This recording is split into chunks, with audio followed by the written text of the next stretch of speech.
sur l'après-l'enlèvement et surtout nous utilisons la 70e semaine de Daniel pour vous présenter cette série de messages et d'enseignements sur l'après-l'enlèvement de l'Église.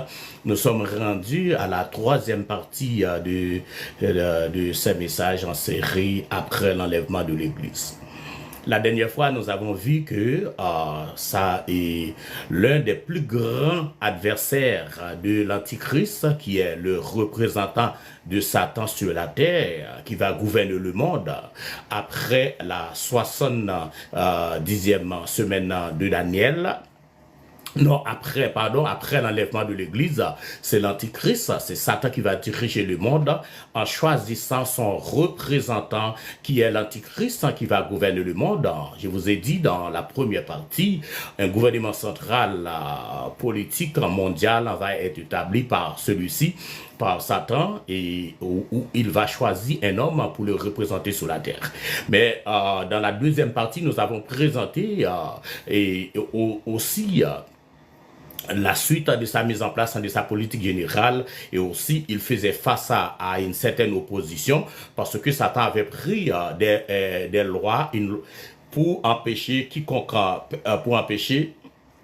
qu'on soulève contre lui. Mais il faisait face quand même à des oppositions venant du Nord. Mais son plus grand ennemi du Nord, comme nous l'avons présenté dans la deuxième partie, était l'Éternel avait écrasé cet ennemi qui est la Russie, qui voulait se rendre en Israël pour la destruction d'Israël. Mais aujourd'hui, nous allons faire suite avec cet événement parce que Satan, il avait rompu les alliances qu'il avait faites avec, rappelez-vous bien, dans les deux autres messages que je vous ai présentés sur l'après l'enlèvement de l'Église, Satan a fait 3 alliances. Parmi ces 3 alliances-là sont l'alliance avec les pays occidentaux, l'alliance avec la religion apostate et l'alliance avec Israël. Nous avons vu que Satan avait... quand je dis Satan ou l'homme antichrist, c'est la même chose parce que son représentant est l'antichrist. L'antichrist est le représentant et Satan en personne qui va diriger le monde à travers un homme qu'on appelle Antichrist.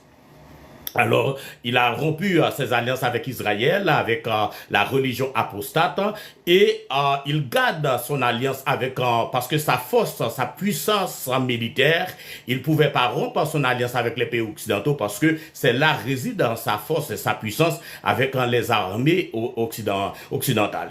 Il n'a pas rompu cette alliance-là. Mais les deux autres alliances ont été rompues,